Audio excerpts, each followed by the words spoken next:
Okay, that's the rebar. There's the roll of plastic. That's first, then second, then third.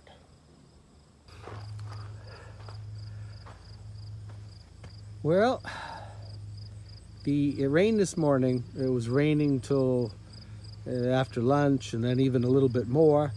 The rigid foam came, and this is, it's 2-inch rigid foam. It's really dense stuff. And what you do is, we've put this all down. There's a couple little places I got to do. I got to move the compactor in the end, but that's too heavy to move manually. And so we've put all of this in place. And next, I'll put down the steel, the rebars, that'll make a 2x2 grid. We're not going to get much of that done tonight, but we'll get some of that. And what that does is the rebars, of course, will strengthen up the slab. The insulation here will keep the heat, hopefully, mostly going up as opposed to down. I mean, really, this pile of foam right here is like $3 grand. So to do it double, which would of course be even better, you'd be looking at $6,000. I've done it before with the two, and it seems to work very well. So that's what we're going with. So after that, the steel goes on, then the radiant tubing goes in. That won't be till probably at least next week. I may have to go to Maine tomorrow morning, so I'll put some of the steel out tonight, and then tomorrow I'll add more of the steel and we'll work on that. But Friday we have our start of our son's wedding, so there won't be any work Friday, Saturday, Sunday morning no work, Sunday afternoon, Monday, then back to Maine. But it's coming. Right, I forgot to tell you, the first step was to put down this layer of plastic between the sand and the foam, because that way it does two purposes. The plastic, here's a place I haven't finished. The plastic helps keep any moisture that was in the 3 feet of sand underneath from coming up. And the other thing it does is, when you pour the concrete, if there's holes or leaks or whatever, it keeps the water around longer, so the concrete cures better. If it dries out too quick, you don't have as good concrete. Well, this cold just does not want to go away. I just laid out some of the steel, not where it actually goes, but just, like I said, I've got to go to Maine in the morning. So if there was a big wind came up, I don't want it flipping over the foam. So this way it's already up here, it's holding down the foam, and I've got to, there's a lot more to do with the steel, because after this is all set this way, then there's a cross grid that goes the other way, and then all the pieces have to get tied together. That's the real fun part.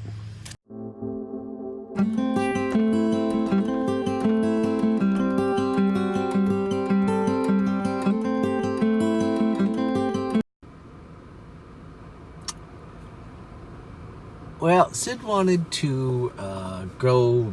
This place makes some really good chocolate mousse bombs, and I think I've showed you that ages back. But she wanted to have one, and I'm trying to be good, so I'm not going to have one, because I can eat the whole thing in one sitting, and you really shouldn't. So she usually buys them, and then it sits, and she eats a little bit, and then it doesn't usually go well. But she said she wanted one, so okay. So this is in Danville, Vermont, by the way. Great place.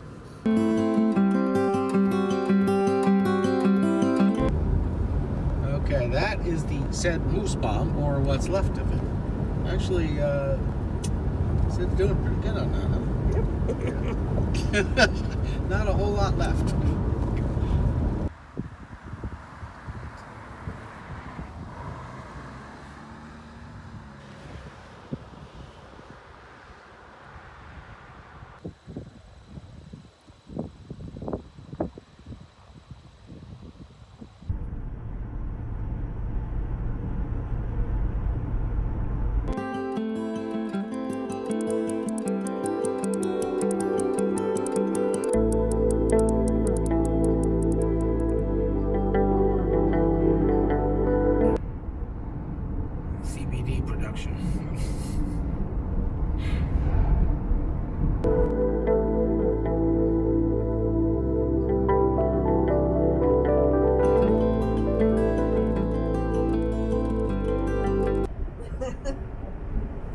plastic out there, that's all hemp plants.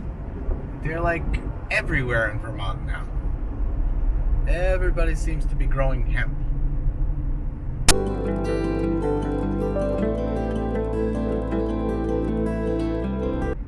And more little hemp plant trees. This got to be a different variety or something, because these are all short. It's hardy. Maybe, I don't know. I always thought they were like supposed to be much taller, like 7, 8 feet, 9 feet tall. They didn't plant them till July. I suppose. I don't know.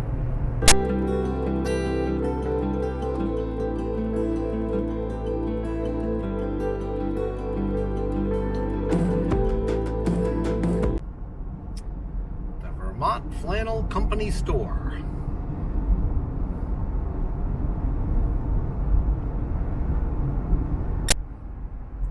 Oh, there he is. I'll have to try to zoom in. See the camo out there?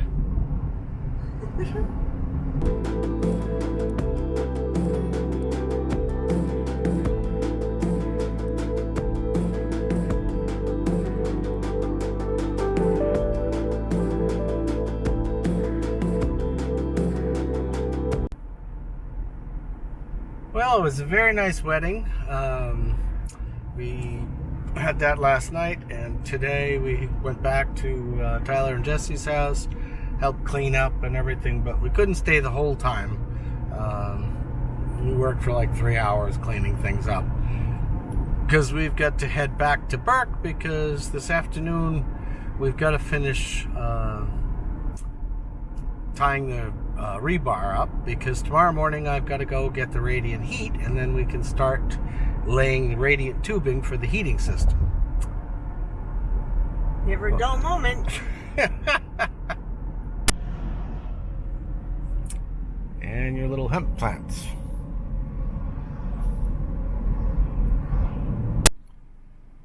Looks like the grapes are ready to be picked.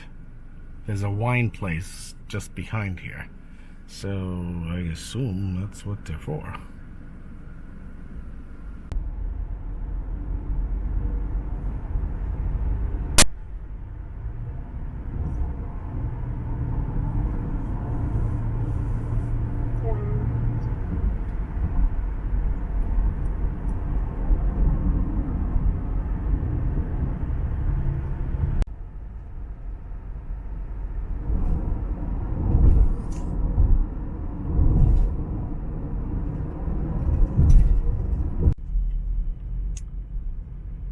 Well, we're headed up the hill, almost home, and we have a combine in front of us.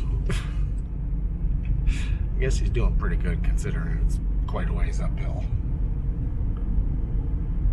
Next will be a little unloading, very short break, and then tying rebar.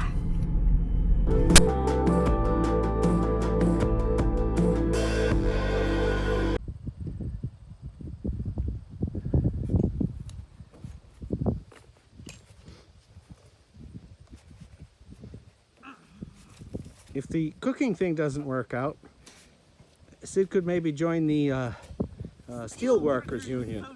Yeah, they pay pretty good money too.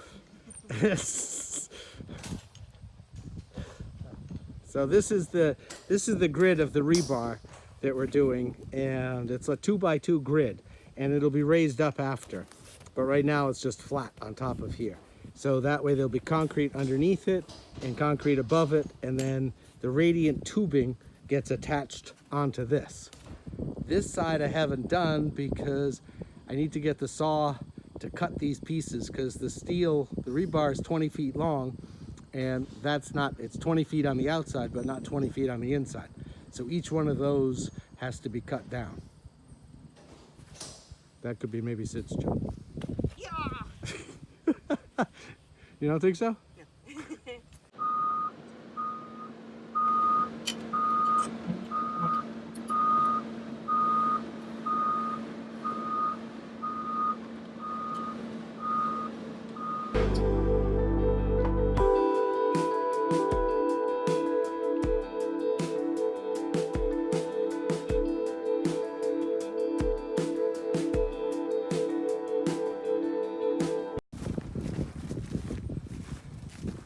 Well, I got the rest of the steel cut for the floor.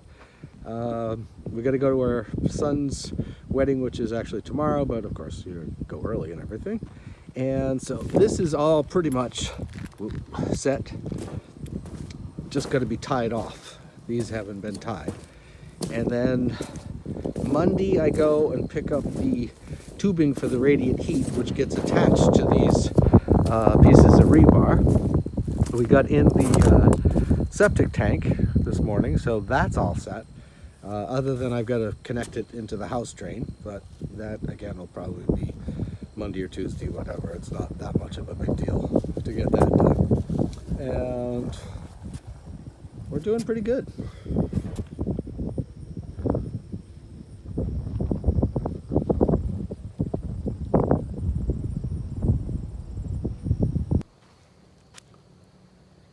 So we got back this afternoon, and we got probably 90% of the steel tied. I tried to do the last of the plumbing work. I got the wrong fitting for the plumbing part I need, and we ran out of the metal ties. So tomorrow I'll pick that up and we'll finish all that off. That'll be taken care of. And then we'll start the radiant heat, put the tubing in. That'll also be tomorrow too. Well, not all of it, I don't think, because I gotta go to Maine tomorrow night. But we're getting there.